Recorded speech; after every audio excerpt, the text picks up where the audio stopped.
तुमचं ऐकलं काय बाईचं मन जाणू शकते बाईच करू शकते असं मला करून काय माहिती झाला असं घोटाळा सगळा. एका याच्यात हारनच मानायची जावं ऐका इतकी खतरनाक आयडिया आहे ना माझ्याकडे आता पहिली आयडिया फेल गेली ना तुम्हाला सांगतो बाई समोर थोड्या डोळ्यातून अश्रू गाळले ना थोडं इमोशनल झालं ना लगेच ऐकायचं तुम्ही टेन्शन घेऊ नका तुम्ही फक्त तयार राहा पण पहिल्या आयडिया सारखी फ्लॉप नाही जाणार अजिबात नाही तुम्ही तयार राहा मी बरोबर कार्यक्रम करतो तुम्ही तयार राहा फक्त यावेळेस पण आहे ना अशी चुना लावू नका बरं का. नाही नाही नाही नाही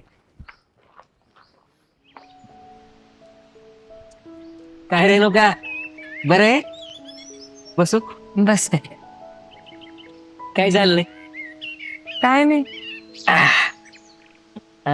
पंजीची तब्येत कशी आहे आता काय सांगू भाऊजी तुम्हाला रात्री अचानकच गप्पून उठती धाप भरती एकदमच घाबरती काय करायचं कायच कळत नाही. वय झालं बिचारीचं आता पण तिचा श्वास कुठं अडकलाय मला माहितीये म्हणजे तिचा जीव कुठं अडकला हे मला तिने सांगितलंय माझ्यासमोर व्यक्त झाली. एक दिवस मी असं घरापुढून चाललो होतो मला हाक मारली तिच्याकडे गेलो मला म्हणली गणपत माझा जीव अडकलाय माझ्या जमिनीत आणि माझ्या जमिनीला रेणुकाशिवाय कोणीच वारस नाही. आता माझी जमीन कोण करीन तिचं लग्न झालंय मी अशी जुनं खोड कधी गळून पडून सांगता येत नाही. माझी जमीन कोण करीन तर तिची इच्छा आहे शेवटची इच्छा आहे तू तिच्या जमिनीत काम कर मला म्हणले ती एकदा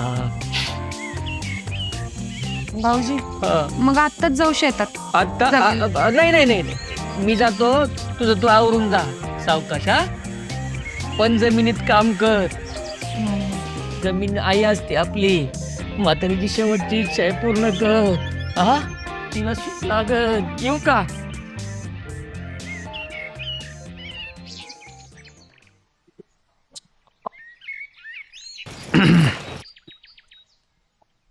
कशाला आले तुम्ही तुम्हाला जायला सांगितलेलं ना नाही तुला मदत करू लागायला आलोय. नको मला तुमची मदत.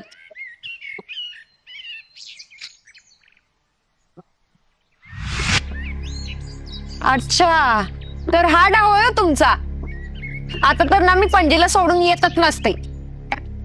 अरे मी काय म्हणतो मला काय नाही ऐकायचं तुमचं जा तुम्ही.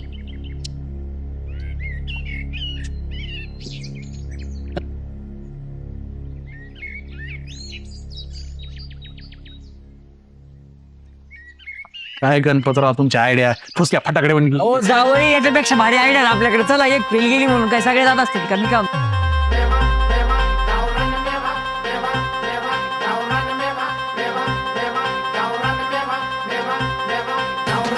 लई यांच्यात किडे पडे सगळ्यांना कोडे लई कुट्टाने खोर उग जीवाला घोर